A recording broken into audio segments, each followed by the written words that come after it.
J'espère qu'on va être bon, j'espère qu'on va s'éclater. Et si possible, j'espère que je vais être meilleur que vous.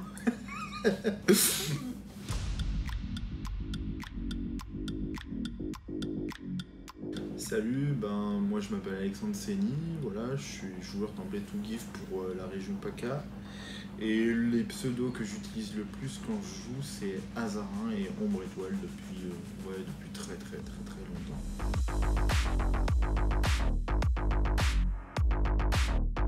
Le vrai jeu de mon enfance, sans aucun doute, c'est Baldur's Gate 1. Jeu qui est un petit peu à la Donjons et Dragons, où t'as un groupe d'aventuriers, tu fais des quêtes, tu montes en niveau et tout.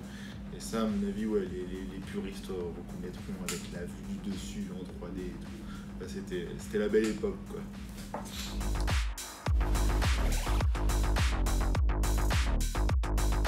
Ah bah clairement Gérald de Rive dans Witcher 3, parce que déjà c'est un des plus beaux jeux qui a été produit.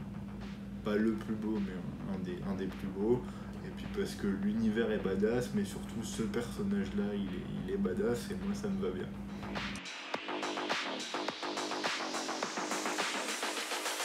Bah ça dépend, hein. Si on parle pendant le confinement, pas mal, parce que j'étais pas mal sur WoW et tout, voilà, mais là depuis que j'ai ma boîte et tout, on va dire, je me suis méchamment calmé, et maintenant ça tourne entre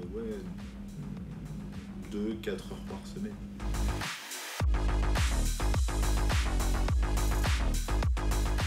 Play to Give, moi ce qui m'intéressait, c'est que comme tous les gens qui aiment les jeux vidéo, j'étais déjà allé à des salons, des trucs comme ça, où on voit des gamers, le milieu du gaming.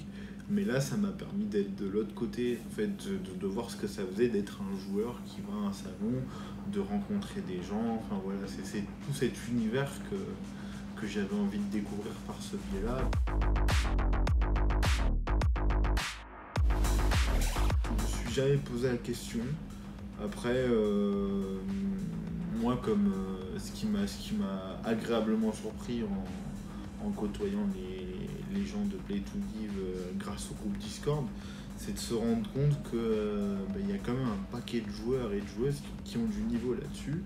Et ça fait plaisir, parce que ça montre que tu peux être en situation de handicap et avoir un niveau tout à fait respectable. Moi-même, j'ai un niveau plutôt moyen, mais c'est pas grave.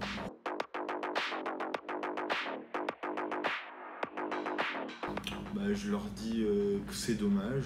Après, je comprends qu'on a tous des freins psychologiques, mais quelque part, on peut savoir que ce qu'on vaut au fond de nous-mêmes quand on se lance.